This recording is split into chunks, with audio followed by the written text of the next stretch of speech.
나는 올해 쉰둘이다. 내 인생에서 가장 뜨겁고 찬란했던 시절은 대체 언제였을까? 혹시 그런 시절이 있기나 했던 걸까?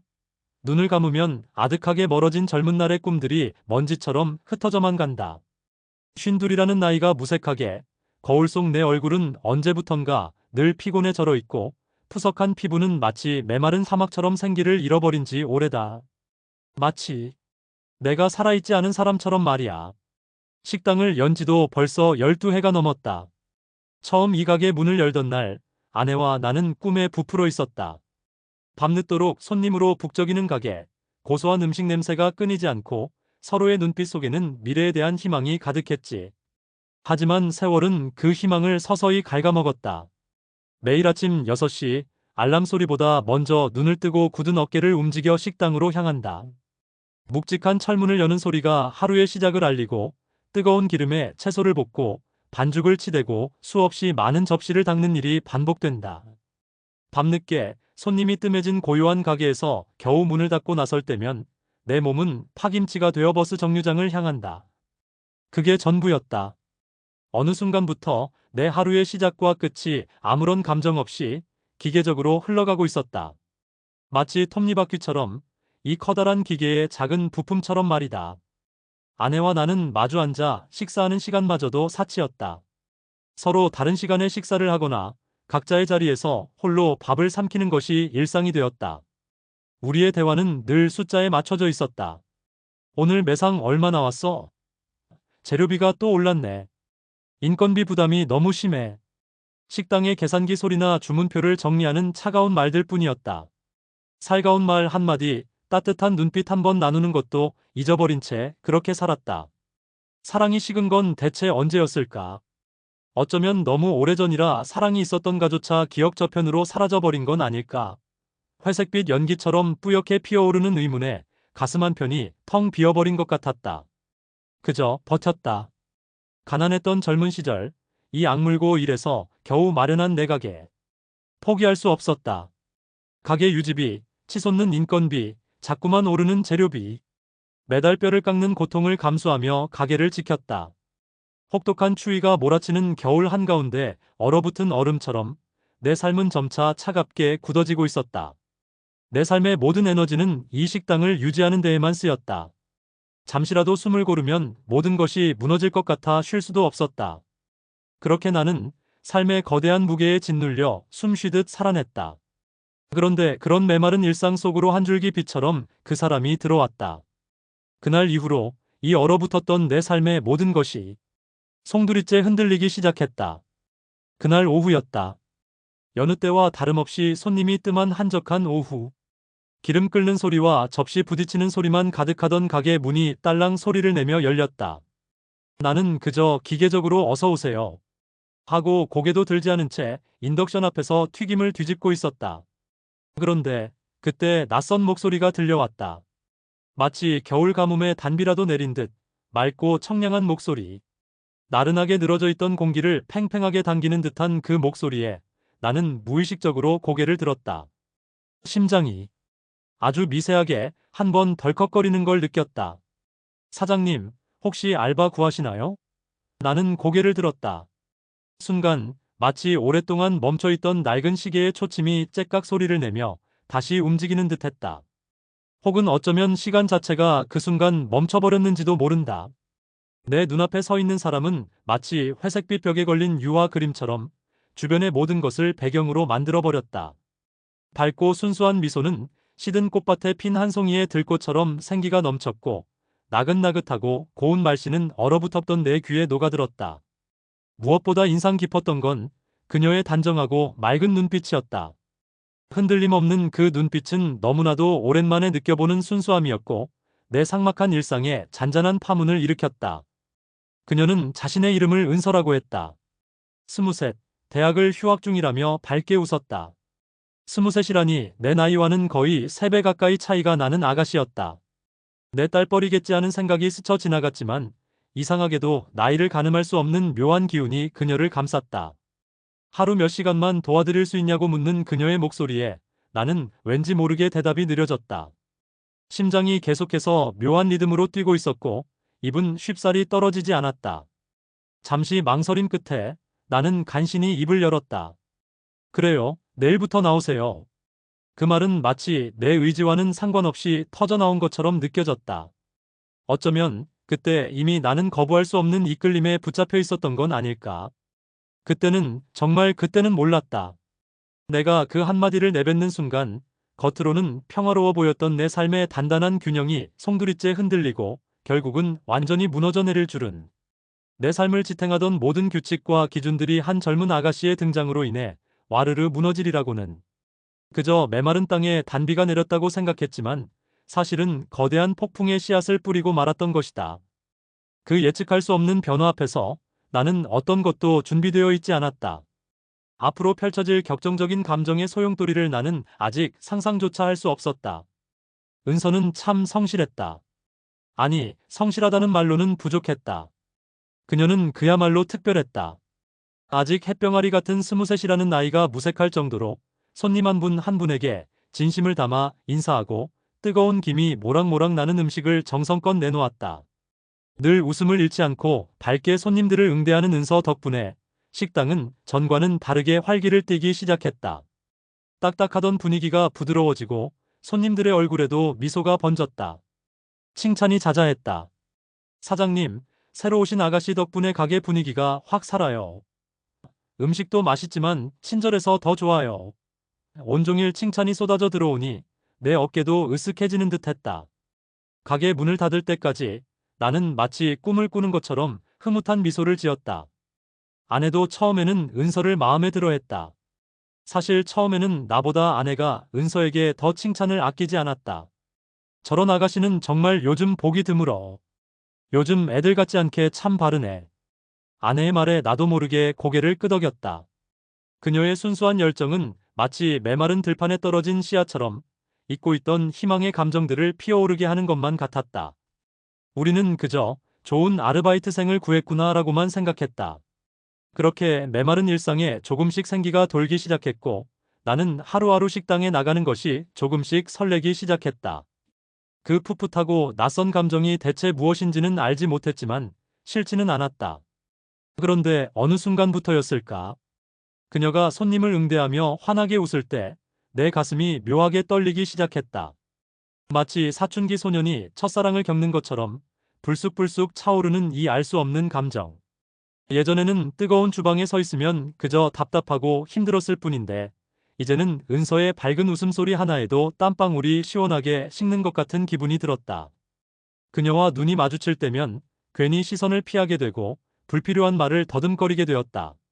스스로도 이런 변화가 당황스러웠다. 이 나이에 이런 낯선 감정이라니.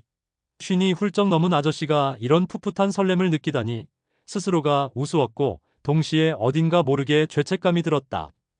하지만 멈출 수가 없었다. 마음은 이미 그녀를 향해 한 걸음씩 다가가고 있었다. 밤에 식당 문을 닫고 불을 끌 때면 늘 똑같은 일이 반복되었다. 은서의 목소리가 귓가에 맴돌았다. 사장님, 오늘도 정말 수고 많으셨어요. 항상 진심이 담긴 듯한 그 한마디. 그 짧은 말이 마치 마법처럼 내 하루에 지친 피로를 싹 녹여버렸다. 그 말이 나에게 건네는 따뜻한 위로와 응원, 그리고 그녀의 순수한 마음이 내 안에 깊숙이 스며들었다. 아내에게는 한 번도 들어보지 못한, 어쩌면 나도 아내에게 해주지 못했던 그 당연한 위로 한마디. 그것이 나를 살게 했다. 그 목소리는 마치 잃어버렸던 나침반처럼 내가 잊고 있던 감정의 방향을 알려주고 있었다. 잊혀지고 무감각해졌던 내 안의 사랑이라는 감각이 다시 조금씩 살아나고 있었다. 시간이 지날수록 내 안에 피어난 이 낯선 감정은 나도 모르게 은서에게 더 많은 시선과 관심을 주게 만들었다. 은서의 작은 미소에도 하루 종일 기분이 좋았고 그녀의 피곤한 표정 하나에도 내 마음은 천근만근 무거워졌다. 반대로 아내와의 대화는 점점 더 줄어들었다. 아니, 정확히 말하면 대화를 하고 싶은 의욕 자체가 사라졌다. 마치 유리벽으로 가로막힌 것처럼 서로의 마음은 멀어져만 갔다. 식당 일로만 겨우 연결되어 있는 관계, 같은 공간에서 서로 다른 공기를 마시는 사람들. 식탁에 마주 앉아도 서로의 눈을 보지 않는 부부가 되어버렸다. 침묵은 길어졌고 그 침묵은 점점 더 두꺼운 벽이 되어 우리 사이를 가로막았다. 그러던 어느 날 아내가 나를 응시하며 차갑게 말했다. 요즘 왜 이렇게 늦게 들어와요? 나는 그 질문의 순간 가슴이 철렁 내려앉는 것을 느꼈다. 숨이 턱 막혔다. 딱히 잘못한 것도 없는데 밤늦게까지 일하다 지쳐 들어온 것뿐인데 왜 이렇게 죄책감이 들고 마치 비밀을 들킨 것처럼 온몸이 경직되었을까? 목을 대가 조여오고 눈빛은 흔들렸다. 나는 애써 아무렇지 않은 척 그저 식당 일이 밀려서 늦어진다고 핑계를 댔다. 하지만 이미 아내의 눈빛에는 의심과 차가운 실망감이 스쳐 지나가는 것을 느낄 수 있었다. 이미 아내도 무언가를 감지하고 있었던 것이다. 내 마음속 어딘가에서 균열이 돌이킬 수 없이 시작되고 있었다. 그날 밤 모든 손님이 떠나고 정막이 흐르는 식당에서 홀로 남은 은서가 물었다. 그녀의 목소리는 너무나도 순수했고 걱정이 깃들어 있었다. 사장님, 요즘 표정이 안 좋으세요. 많이 힘들어 보이세요. 그 순간 이상하게도 눈물이 왈칵 쏟아질 것 같았다. 아니, 이미 내 눈가에는 촉촉한 물기가 맺혀 있었다. 아무도 알아주지 않던 내 깊은 외로움, 누구에게도 털어놓을 수 없던 소가리들을 갓 20살을 넘긴 어린 아가씨가 알아봐준 것이다. 내 속마음을 마치 투명하게 들여다보는 듯한 그 시선이 낯설고도 따뜻했다. 동시에 그 따뜻함은 내가 아내에게 외면했던 것들이기에 더 큰 죄책감으로 다가왔다. 어쩌면 나는 이 어린 은서에게서 위로를 갈구하고 있었는지도 모른다. 마치 길을 잃은 아이처럼 온 세상이 어둠으로 변할 때 한 줄기 빛을 찾고 있었다. 은서의 따뜻한 시선과 위로는 내 마음속의 벽을 허무는 작은 균열이 되었다. 나는 그때부터 은서 앞에서 감정적으로 약한 모습을 보이는 것에 거리낌이 없어졌다. 마치 어린아이처럼 그녀의 앞에서 어리광을 부리고 싶을 때도 있었다. 나의 흔들리는 마음은 점점 더 그녀에게 향하고 있었다. 하지만 나의 이 불안하고 흔들리는 마음은 아내에게는 더욱 차가운 칼날이 되어 돌아갔다. 어둠 속에서 등불을 찾는 것처럼 나는 은서에게서 위로를 구했지만 동시에 아내와의 관계는 더욱더 절벽 끝으로 몰리고 있었다. 이 균형이 언제까지 유지될 수 있을까? 파도에 흔들리는 작은 조각배처럼 내 마음은 거대한 폭풍 속으로 나아가고 있었다. 사람 마음이란 참 이상하다. 평생을 함께할 줄 알았던 관계가 무너지는 건 어찌나 순식간인지. 내가 은서에게서 위로를 받고 그녀의 미소에 설렘을 느끼는 동안 나는 이미 아내에게서 마음이 멀어져 있었다. 식당에서 함께 일하는 시간 동안 나는 은서의 웃음소리, 그녀의 표정 하나하나에 더 예민하게 반응했다. 하지만 집에 돌아와 마주 앉은 아내의 지쳐있는 얼굴은 제대로 쳐다보지도 못했다. 잠들기 전에도 꿈속에서도 아내의 얼굴보다 은서의 환한 미소가 먼저 떠올랐다. 내 머릿속은 온통 은서로 가득 차 있었다. 마치 오랫동안 잊고 지냈던 감정의 샘이 그녀로 인해 터져버린 것만 같았다. 그녀의 밝음이 나를 깨웠지만 동시에 나는 두려워졌다. 나는 이렇게 약한 사람이었나. 평생을 견고하게 지켜왔다고 생각했던 내 자신이 한순간의 흔들림으로 무너져 내리는 모습을 보며 스스로에게 깊은 실망감을 느꼈다. 메마른 삶의 공허를 한 젊은 여인의 미소로 채우려 했던 걸까? 이 늙고 초라한 내가 그녀의 순수한 마음에 죄를 짓고 있는 건 아닐까 하는 죄책감이 나를 옥죄었다. 한편으로는 이 미친 듯한 감정의 소용돌이 속에서 내가 아직 살아있는 사람임을 느끼고 싶었다. 오랜 죽음 같던 일상에 던져진 작은 파편이 나를 다시 살게 하는 것처럼 느껴지기도 했다. 갈등과 혼란, 죄책감과 동시에 생경한 욕망이 뒤섞여 내 안을 휘젓고 있었다. 나는 마치 폭풍 한가운데 놓인 작은 배처럼 갈 곳을 잃고 흔들리고 있었다. 은서는 나의 흔들림을 알았을까? 그녀는 아무 말도 하지 않았다. 그저 묵묵히 때로는 따뜻한 눈빛으로 나를 바라볼 뿐이었다. 내 말 없는 번민을 이해하려 하는 듯한 그녀의 눈빛은 나를 더 무너뜨렸다. 나의 추한 욕망까지도 보듬어주는 것만 같아서 나는 더욱더 그녀에게 의지하게 되었다. 이런 내가 너무도 싫었지만 동시에 그녀에게서 벗어날 수 없었다.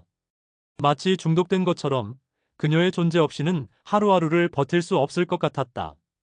나의 모든 것이 그녀에게 향하고 그녀가 내 모든 것을 채워주는 것만 같았다. 이 감정은 사랑일까? 아니면 단순히 오랜 갈증 끝에 찾아온 단물 같은 위안일까? 스스로에게 끊임없이 질문했지만 답을 찾을 수 없었다. 그리고 어느 날 아무런 예고도 없이 그녀는 갑자기 식당에 나오지 않았다. 식당 문이 열리고 닫히는 시간 내내 나는 그녀가 올까봐 문 쪽만 계속해서 바라보았다. 휴대폰을 수십 번도 더 확인했지만 그녀에게서 아무런 연락도 닿지 않았다. 단 한 통의 문자도 부재중 전화도 없었다. 마치 처음부터 없었던 사람처럼 그녀는 그렇게 홀연히 사라져버렸다. 내 삶에 들어왔던 그 순간처럼 예고 없이 나는 미친 사람처럼 가게를 돌아다니며 그녀의 흔적을 찾았다. 그녀가 앉았던 의자, 그녀가 쓰던 행주하지만 어떤 곳에서도 그녀의 그림자조차 찾을 수 없었다. 내 마음은 폭삭 주저앉았다. 심장이 찢어지는 듯한 고통이 전신을 마비시키는 것만 같았다. 그날 하루 식당은 정막 그 자체였다. 아내는 그녀가 없는 자리를 아무 말 없이 묵묵히 채웠다. 예전처럼 말없이 손님을 받고 주문을 정리하고 음식에 집중했다. 나는 그녀에게 묻지 않았다. 은서가 왜 나오지 않는지, 그녀가 무슨 말을 남겼는지 아무것도 묻지 않았다. 어쩌면 두려웠을 것이다. 아내의 차가운 눈빛, 혹은 그녀의 싸늘한 비난이. 하지만 그 침묵 속에서도 나는 느꼈다. 우리 사이를 감도는 공기 속에 은서의 향기만 짙게 남아있다는 것을, 그녀의 채취와 그녀의 웃음소리가 이 공간에 아직 배어있다는 것을, 그리고 그 향기는 나를 더욱더 고통스럽게 만들었다. 은서는 사라졌지만 그녀가 남긴 빈자리는 오히려 더욱 크게 나를 짓눌렀다. 영원히 채워질 수 없는 아프고 거대한 빈자리였다. 지금도 나는 새벽마다 식당 문을 연다. 문을 열기 전 손에 들린 차가운 열쇠를 꽉 움켜쥔다. 낡은 문이 삐걱 소리를 내며 열리면 어둠 속 가라앉은 식당의 냉기가 나를 맞이한다. 텅 빈 홀을 가로질러 불을 켜면 테이블과 의자들이 그 자리에 묵묵히 놓여 있다. 의자 하나하나를 정리하며 나는 무의식적으로 그녀가 앉던 자리를 스쳐본다. 아직도 그곳에 은서가 앉아있을 것만 같은 착각에 빠진다. 고개만 들면 환하게 웃으며 사장님, 좋은 아침이에요. 라고 말할 것만 같은 환상. 손끝으로 의자의 차가운 등받이를 스쳐 지나면 찰나의 순간 동안 그녀의 온기가 느껴지는 듯하다. 하지만 그것은 곧 환상임을 깨닫고 씁쓸한 미소를 짓는다. 가끔은 혼자 생각한다. 스스로에게 묻고 또 묻는다. 그때 내가 은서에게서 느꼈던 감정은 진정한 사랑이었을까? 아니면 그저 잊고 있던 나 자신이 살아있음을 느끼게 해준 삶의 감각이었을까? 메마른 땅에 단비처럼 찾아와 잠시나마 나를 흔들었던 감정. 젊고 싱그러웠던 은서에게서 내가 잃어버린 젊음, 희망, 그리고 열정을 보았던 것은 아닐까? 어쩌면 그저 잠시나마 현실의 고통과 중압감에서 벗어나고 싶었던 이기적인 도피처는 아니었을까? 명확한 답을 찾을 수 없다. 여전히 내 마음속은 혼란스럽고 가슴 한편은 텅 비어있는 듯하다. 그 감정의 정체가 무엇이었든 이제는 잡을 수도 되돌릴 수도 없는 아련한 기억으로 남아 나를 괴롭힐 뿐이다. 아내는 여전히 말이 없다. 예전처럼 식당 일을 돕고 나와 같은 식탁에 앉지만 침묵은 변함이 없다. 하지만 이제는 안다. 그녀도 느꼈을 것이다. 나와 은서 사이를 흐르던 미묘한 기운을, 내 눈빛 속에 비치던 그녀를 향한 흔들림을, 그 모든 것을 그녀는 말없이 묵묵히 지켜보고 있었을 것이다. 아마도 아내는 나의 변화를 가장 먼저 알아챘을 테다. 날마다 달라지는 나의 표정, 예전과는 확연히 달라진 나의 태도. 그 모든 것을 보며 아내는 어떤 마음이었을까? 얼마나 상처받았을까? 그리고 묵묵히 아무것도 묻지 않고 나의 마음의 방황을 눈 감아주던 그 사람의 마음까지. 내가 외면했던 아내의 고통과 인내가 뒤늦게야 사무치도록 느껴진다. 내가 사랑을 갈구하는 동안 나는 가장 소중한 것을 잃고 있었다. 그녀가 오고 나서 정말 모든 것이 변했다. 텅 비어있던 식당의 공기가 따뜻한 온기로 가득 찼었고 아무런 의미 없이 흘러가던 내 삶은 잠시나마 설렘으로 채워졌었다. 그리고 나 자신까지 얼어붙어 있던 마음이 한때 녹아내렸었다. 하지만 정작 변해야 했던 건 타인이 아니라 이미 오래전 내 안에서 사라졌던 진심이었는지도 모른다. 아내에게 외면했던 진심, 나 자신에게 외면했던 진심. 그 진심을 다시 되찾는 것이 나에게는 가장 중요한 과제였을지도 모른다. 은서라는 폭풍이 지나간 자리에 나는 깨달음과 함께 처절한 상실감만을 안고 남아버렸다. 모든 것이 무너지고 난 뒤에야 비로소 중요한 것을 깨달은 것이다. 사랑은 때로 사람을 살리고 때로 무너뜨린다. 하지만 그것이 사랑의 전부라면 나는 지금도 끝없이 갈구했던 사랑을 그리워하며 산다. 잃어버린 것에 대한 후회와 채울 수 없는 공허함을 안고서 그것이 바로 쉰둘, 내 삶의 가장 비극적이고도 아름다운 아이러니였다.